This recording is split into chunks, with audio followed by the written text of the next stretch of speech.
एक महान साम्राज्य, चींटीगढ़। चींटियों का एक महान साम्राज्य। एक सुनी सुनाई कहानी। बहुत समय पहले धरती के नीचे पेड़ों की जड़ों के बीच एक विशाल साम्राज्य बसा हुआ था, चींटीगढ़।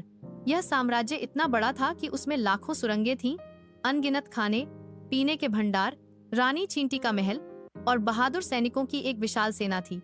इस साम्राज्य को दुनिया का सबसे संगठित और मेहनती साम्राज्य माना जाता था। आप ये कहानी सुन रहे हैं दादी माँ की कहानी यूट्यूब चैनल। वीरा, एक छोटी मगर साहसी सैनिक चींटी रानी रजनी। साम्राज्य की बुद्धिमान रानी भालूराव, एक भयानक भालू जो चींटी साम्राज्य को तबाह करना चाहता था। सेनापति मंडूक, चींटी सेना का प्रमुख।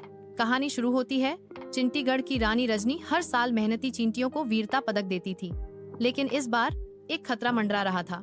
पास के जंगल से एक खतरनाक भालू, भालूराव, रोज आकर चींटी साम्राज्य की सुरंगों को खोदने लगता और खाने के भंडार लूट लेता। सारी चींटियां डर गईं। सेनापति मंडूक ने सेना को तैयार किया, लेकिन भालूराव बहुत बड़ा और ताकतवर था। उसी समय सामने आई एक छोटी मगर चतुर सैनिक चींटी, वीरा। वीरा एक योजना बनाई। वीरा ने रानी से कहा, रानी माँ, अगर आप अनुमति दें तो मैं भालूराव को रोकने की कोशिश करूंगी। रानी रजनी और सेनापति मंडूक हंसे। तू इतनी छोटी सी चींटी भालू से लड़ेगी? लेकिन वीरा ने हार नहीं मानी। उसने कुछ खास चींटियों को इकट्ठा किया जो सुरंगों की खुदाई, रस्सी बनाने और खुशबू से रास्ता तय करने में माहिर थीं। अगले दिन का युद्ध। वीरा ने जंगल में जाकर भालूराव के रास्ते में शहद की गंध वाली पत्तियां बिछा दी।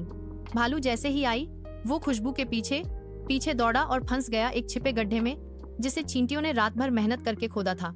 भालू गड्ढे में गिरते ही उस पर हजारों चींटियां चढ़ गईं और उसे बाहर नहीं निकलने दिया। वो डर गया और वादा किया कि वह कभी चींटीगढ़ नहीं आएगा। अंत में रानी रजनी ने वीरा को दरबार में बुलाया और सबके सामने कहा, साम्राज्य की रक्षा ताकत से नहीं समझदारी से होती है, और आज वीरा ने हमें यही सिखाया है।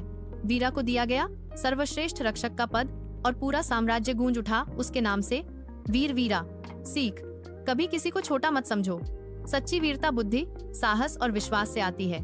अगले एपिसोड के लिए कमेंट में बताइए।